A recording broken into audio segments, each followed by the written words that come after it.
ये चित्र में जो आप देख रहे हैं ये जिमी का कंद है। जिमी कंद बोलते हैं इसे। उसी की पौधा व उसकी कंद को हम आपको दिखा रहे हैं। इसी की रेसिपी आज आपको शेयर करेंगे, जो यह दिमाग को तंदुरुस्त रखने में लाजवाब रेसिपी। तो चलिए हमारे किचन की ओर।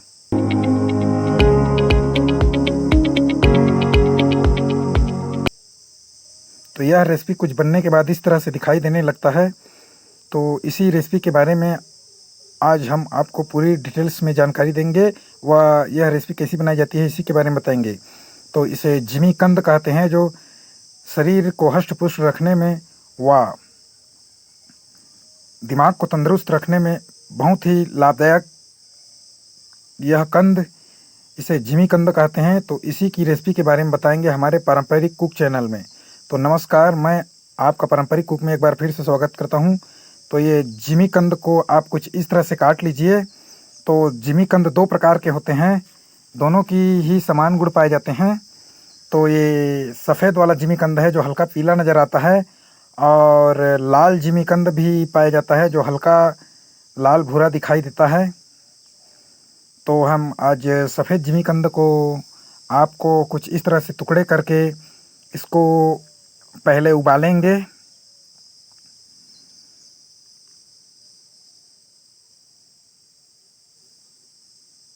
कुछ इस तरह से उबालेंगे इसको हम इंडक्शन की सहायता से। तो आपके यहाँ अगर गैस का चूल्हा हो तो गैस पे भी आप उबाल सकते हैं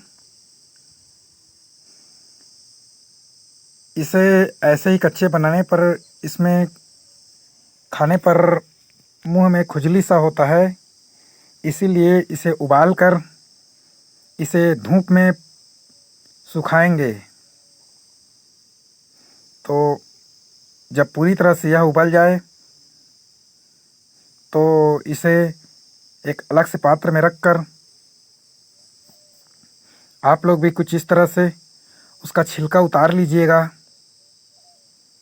देखिए इस तरह से छिलका उतारना है सारे का। तो छोटे बड़े जिमी कंद जो भी हो उसे अच्छे तरीके से उबाल कर हल्के धीमे आंच में आपको उसका छिलका इस तरह से उतार लेनी है।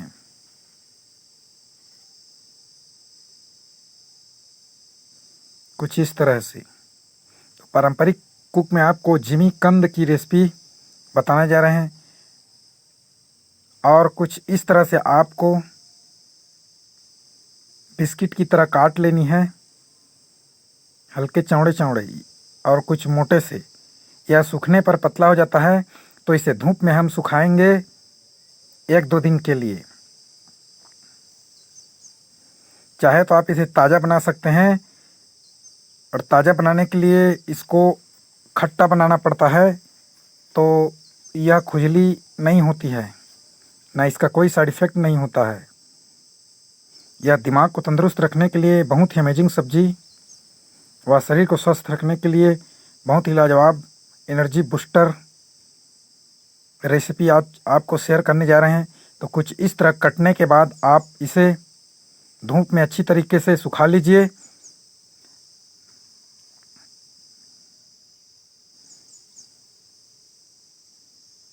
देखिए इस तरह से काटना है, वाह। धूप में अच्छे से सुखा लेना है 2 से 3 दिन। चाहे तो इसे साल भर के लिए सुखाकर स्टोर भी रख सकते हैं, व सुखाकर आपको रेसिपी बना सकते हैं। चाहे तो कच्चा भी रेसिपी बना सकते हैं, लेकिन कच्चा रेसिपी बनाने से खट्टा कुछ अधिक देनी पड़ती है व तेल में अच्छे से तलनी पड़ती है। तो हम अच्छे से सुखाकर इसे सब्जी बनाने के लिए हम अपने किचन पारंपरिक कुक में आ गए हैं। तो आप कढ़ाई गरम कीजिए इंडक्शन में, व आपको खड़ी मसाले से बनानी है। तो कुछ इस तरह से खड़ी मसाले आपके इधर जो भी खड़ी मसाला मिलता हो उसे ले लीजिए, व सिलबट्टे या मिक्सी की सहायता से आप अच्छे से भिगोकर बारीक पीस लीजिएगा। चाहे तो लहसुन का पेस्ट व अदरक का पेस्ट भी इस्तेमाल कर सकते हैं। जो मार्केट में आसानी से मिल जाती है पाउच के रूप में। तो कुछ इस तरह से मसालों को लेकर आप कुटाई पिसाई कर सकते हैं व इसे इस सब्ज़ी में इस्तेमाल कर सकते हैं। तो ये हम खड़ी मसाले लिए हैं व गरम मसाले भी इस्तेमाल करनी होती है। तो आपको बारी बारी से हमारी रेसिपी में बनी रहिएगा।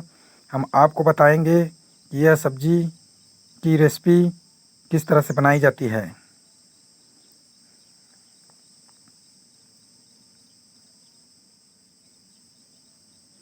जब तक यह रेसिपी बना व मसाला कूटते पीसते हैं, रेसिपी बनाते हैं,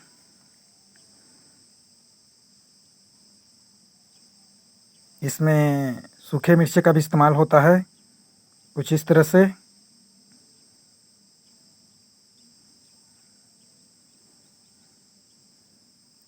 जैसे ही कढ़ाई गर्म हो जाए, मसाला तैयार करते हुए हम सूखे हुए जिमीकंद के टुकड़ों को अच्छे से कढ़ाई में फ्राई कर लेते हैं। देखिए सूख चुका है। चाहे तो स्टोर करने के लिए आप और अधिक सुखा सकते हैं। जब तक सूखता रहे, हमारे YouTube चैनल को लाइक, सब्सक्राइब व शेयर ज़रूर करें व हमें कमेंट करके ज़रूर बताएं कि यह रेसिपी आपको बनाकर कैसे लगी खाने में। तो हम सूखे सूखे अच्छे जिमीकंद के टुकड़ों को एक पात्र में रखकर उसे अच्छे से कढ़ाई में तल लेते हैं।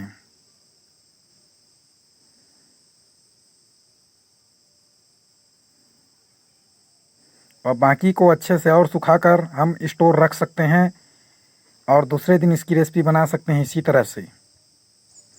तो इस रेसिपी को कच्चा बनाने से इसमें खुजली होती है, तो इस तरह से आप भी तेल में तल लीजिएगा।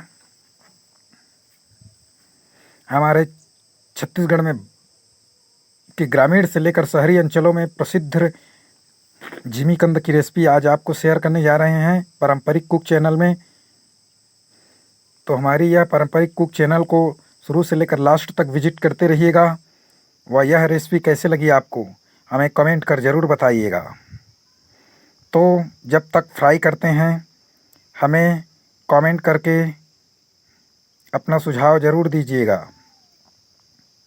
जैसे ही हम जिमीकंद को अच्छे से तेल में गरम कर फ्राई करते हैं, तब तक धीमे आंच में इसे फ्राई कर लेते हैं अच्छे से। तो इसे कच्चा बनाने में दही मही का दूध के दही का इस्तेमाल किया जाता है ताकि उसमें खट्टा डालें तो खुजली ना हो। व इमली के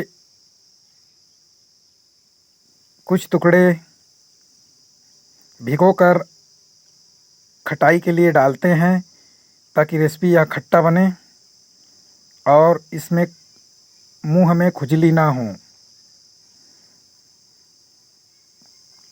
तो इस तरह से अच्छी तरह से आप फ्राई कर लीजिएगा, हल्के हल्के धीमी आंच में गरम करके।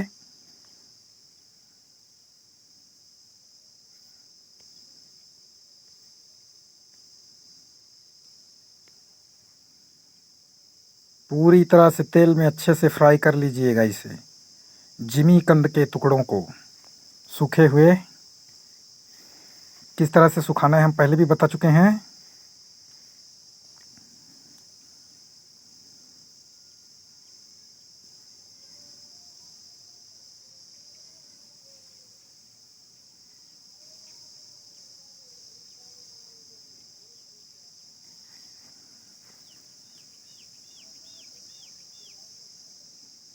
जैसे ही हम इसे अच्छी तरह से फ्राई कर लेते हैं, इसे किसी अलग से पात्र में निकाल कर रख लेंगे। तो खट्टे टमाटर का भी इस्तेमाल किया जाता है इसे बनाने में, व सूखे अमचूर पाउडर का भी इस्तेमाल किया जाता है आम से बने हुए, ताकि मुंह में खुजली ना हो। हम बार बार बतला रहे हैं। इस रेसिपी के सामने मीट भी फेल है।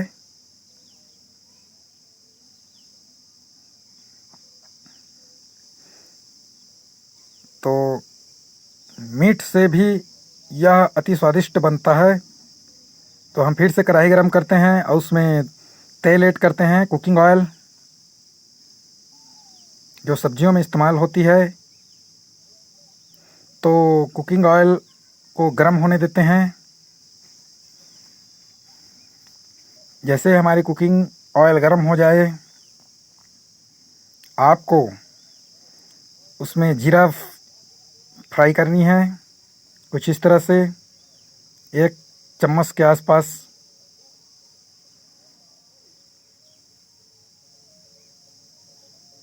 जैसे ही जीरा फ्राई हो जाए, उसमें अच्छे से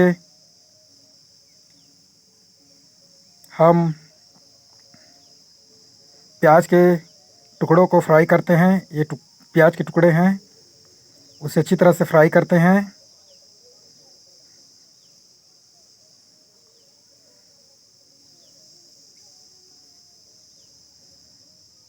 तो हम अच्छे से इसे फ्राई करने के बाद, तो इसे आप पीस कर भी इस्तेमाल कर सकते हैं, व धनिए के बीज का भी इस्तेमाल करते हैं। तो धनिए के बीज, तो ये कुछ मसालों का मिश्रण था। तो जैसे ही हम प्याज फ्राई हो जाए, तो सारे मसालों का मिश्रण, जो हम पहले भी खड़ी मसाला बता चुके हैं, उसी का ये मिश्रण है। तो अदरक, हल्दी आप ले सकते हैं इस मसाले के साथ ऐड करने के लिए। तो उसी का मिक्स मसाला हम अच्छे से तल कर उसमें पानी ऐड कर देते हैं। तो इस तरह से सूखे अमचूर का भी इस्तेमाल करनी है। जैसे ही वाटर में एक उबाल आ जाए, वह आप कलर मिर्च का भी इस्तेमाल कर सकते हैं, जैसे पहले ही हम बता चुके हैं चित्र में। फिर आपको तले हुए, जो अलग से पात्र में हम रखे थे, जिमी कंद के टुकड़े, उसको मसाले के इस मिश्रण में ऐड कर देते हैं और एक से 2 भाप आने तक अच्छे से उबालते हैं। इसी बीच हम कुछ गरम मसाले व स्वादानुसार नमक ऐड करते हैं सबसे लास्ट में। और सबसे लास्ट में आप हरे धनिए का इस्तेमाल कर सकते हैं। ऊपर में हरे धनिए का टुकड़ा, चाहे तो सूखे बीज वाले धनिया का भी इस्तेमाल कर सकते हैं। और एक भाप आने तक ढकते हैं। ढक कर एक उबाल आने तक हम पका लेते हैं। तो यह पककर तैयार है। कुछ इस तरह पकने के बाद दिखाई देने लगता है। तो आप भी अपने घर में बनाइएगा। तो हमें कमेंट करके ज़रूर बताइएगा यह रेसिपी आपको कैसा लगा। तो बनने के बाद कुछ इस तरह से दिखाई देने वाला यह रेसिपी आपको कैसे लगा, हमको कमेंट करके ज़रूर बताइएगा। आज का वीडियो हमारा यही तक था। तो पारंपरिक कुक चैनल में बने रहिएगा इसी तरह के रेसिपी पाने के लिए। तो आज के लिए धन्यवाद, नमस्कार।